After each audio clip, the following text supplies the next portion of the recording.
Hello, welcome back to the show with myself and my lovely wife here, Hannah Mags. Why do you still call me Hannah Mags? Everyone calls me Hannah Mags. It's so funny. Has anyone ever called you Hannah Slags? Yeah, in school when Did I they? was like 8 or something. Rufus, this is your last ever day of being 2. Yeah, how old are you going to be tomorrow? 3. It was Rufus's 3rd birthday. 3. I don't know about you, but I was more sad. It was Yeah, a weird feeling, I mean, wasn't it? it's like another... I don't know, you just kind of, every year that passes with kids, you're kind of letting them go a little bit more. Like, they get more independent and it's not a baby anymore. And it's like, it is sad that you think, oh, we don't have a baby anymore. Happy birthday, dear Rufus. Happy birthday to you. Everyone that meets him, everyone that comes across Rufus just forms a bond with him. He's just got this ability just to get on with everyone. I wish He's I quite had that. compelling. Yeah, He's got a really is. compelling little personality. And you said, like, even from the moment he came out, you just knew that, I don't know, you just felt something. Like, It's like nothing I really had ever experienced before. Like, I just felt like he had this energy about him, and it kind of blew me away a little bit.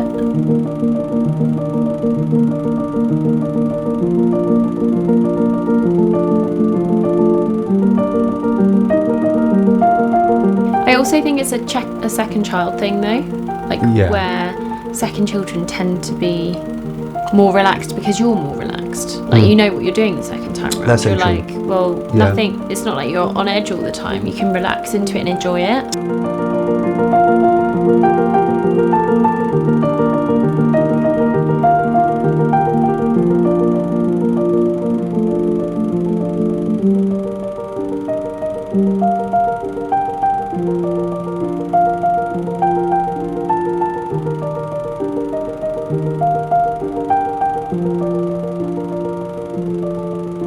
Come here. I need to measure you.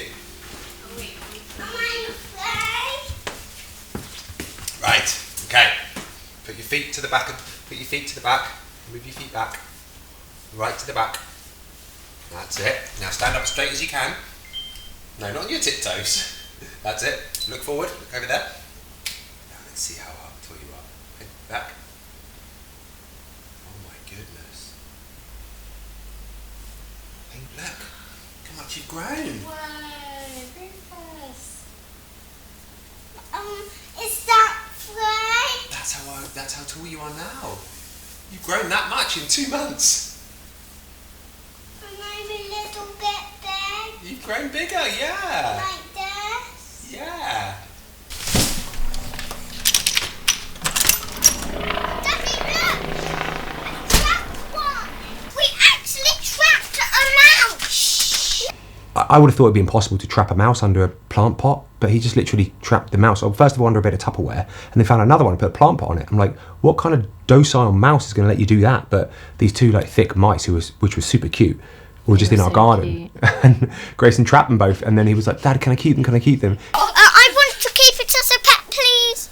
He so wanted to keep them. He looked like he'd be devastated if I was like, no, we got to let them out. So I was like, okay, fine. And he I was went- with his little friend next door, and they both looked up at us with these big eyes, Yeah. like, please, will you I let couldn't us say keep them? no. I mean, I'm not a Nazi, so I was just like, okay, fine.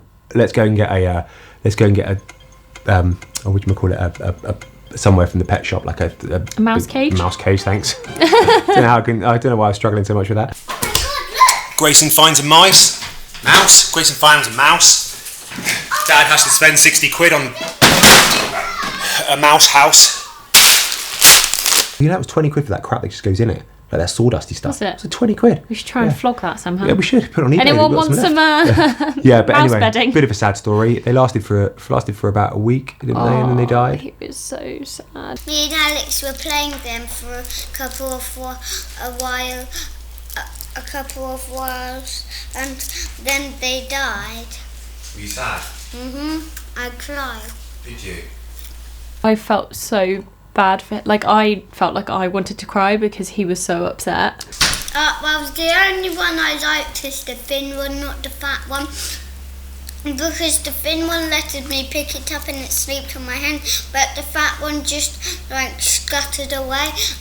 like, then when I tried to hold it, it just dragged out of my hand and tried to get back into the cage. And then I had to lift it back in, with its tail like this. And I had to do this whole like mouse funeral with him, and we had to he's under our rose bush now, and we had to dig this little hole, and like Grayson was holding it like right until the end, like we were saying what a nice pet he was while he had him, and like it was so sad. I kind of wish you'd seen it. Poor little G. First day that Grayson goes back to school today. It feels really weird.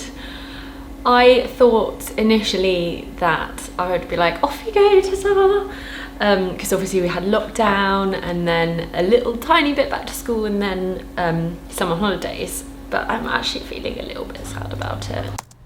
Every now and again, there comes a week where everything goes wrong, technically. This week, for instance, proxy files aren't working properly, hard drive malfunctions, Premiere crashing multiple times. It's one of those weeks. I don't want to bore you to death talking all about it and whinging about it, because you don't want to listen to a middle-aged man bang on about his technical issues. Basically, I'm going to have to cut this week's video short. So the following sequence is just going to be our recommendations of the week, and then this week's video is going to end.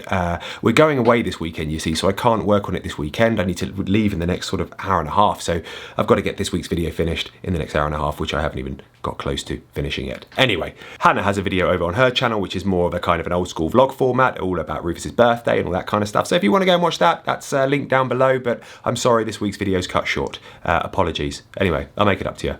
Thanks, bye. Alan Partridge has come out with a new podcast called From the Oast House, and it is about, you can get it on Audible, it's about 6 hours long, so they're all basically back to back, you can just download them all, and it is just... Well, the whole thing is 6 hours? Yeah, the whole 6 hours, so you get every podcast, but it's half an hour chunks. Okay. It's so funny and so incredibly written and so hilarious that I've been laughing all day at just how funny it is. I'm a big fan of Titania McGrath. She's like a made-up character on Twitter. She's very funny. Andrew Doyle, he's the one that writes it. Yeah, he wrote the book Woke, which is another hilarious book, and this is his second book now under the pseudonym of Titania McGrath. Nice. My first little book of intersectional activism. I don't know how it was allowed though. Yeah, some of it you're like, wow, I can't believe that's allowed. Some of it I read just now allowed. and I was like, whoa.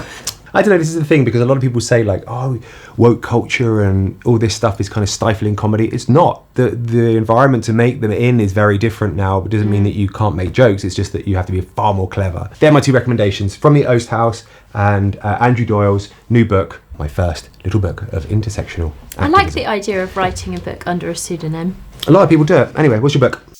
So I'm reading a short story book called Hot Little Hands. It's basically a series of short stories that are written from the perspective of teenage girls. A lot of them are written from like my kind of era, so like the references that they bring up remind me of being a teenager, and a lot of the scenarios they find themselves in are very kind of true to real life. I'm just really enjoying it, and I feel like it's one of those books that, hearing about it, you probably think, oh, that's obviously for a teenager to read, but it's not written that way. Does that make sense? Hot Little Hands. Hot Little Hands, okay. I've got it on Kindle actually, so you'll have it on your Kindle too. It's on. We'll put all of these on our Want feed, so you can. But yeah, I feel like a lot of people are struggling to read, and I've heard that that's been a thing during lockdown. People don't really have that. What's the word? You know, when you just want like quick. Do you know what I'm trying to say? No. Like, people can't sit down and concentrate on a book. They want some. Yeah, that's what I was looking for. Okay, sorry. And so short stories. I just enjoyed watching you drown there. I was just holding the attention span ring, and I was like, I just like to drown. Just threw it to you at the last minute. You're so mean. I gave you. I didn't. I was joking. I gave you the mouse cage. I was joking. You also watched me drown. I'm gonna hold that mouse cage back next time. Anyway, so that's a good recommendation if you've struggled to get into anything. short stories are a really good option because even if you aren't enjoying it, they don't last very long and then you move on to the next one. So, what's your other recommendation? My other recommendation is a programme that you would hate. It's called Dirty John and it's the second season, which is called Dirty John Betty. I binge watched basically the whole series in like a week, which is a lot for me. Normally I like to stagger them out. I think the concept behind the series is that they're all based on real life relationships, so real life scandal in relationships. I think they're all quite famous stories, but they've obviously been sensationalized and kind of Hollywooded up for the concept of making a series out of them. Was that the thing that you were watching at the time? I was like, that sounds shit, and you were like, I hate it when you do that, and you got all protective about it. Was that it? Yeah. Yeah. But also because you hadn't watched any of it, and it was a really like, it was a bit where I was like, okay. And then you started talking and I was like, shut up. Anyway, so there's our recommendations. Thank you so much for tuning into this week. Sorry, it's not a very sensational video, but we're building up to it. Never apologise. It's nice just to make something and put it out there. Yeah. Although I'm the worst for doing that. I'm always like, sorry, this was really boring. Yeah. Anyway, right, okay. Have a great week, guys. Thanks for tuning in. Thanks for getting to the end of this week's video. And we'll see you all next week for more shenanigans. Take care. See you soon. There's a little part of your soul die every time. Every fucking time. Cheers.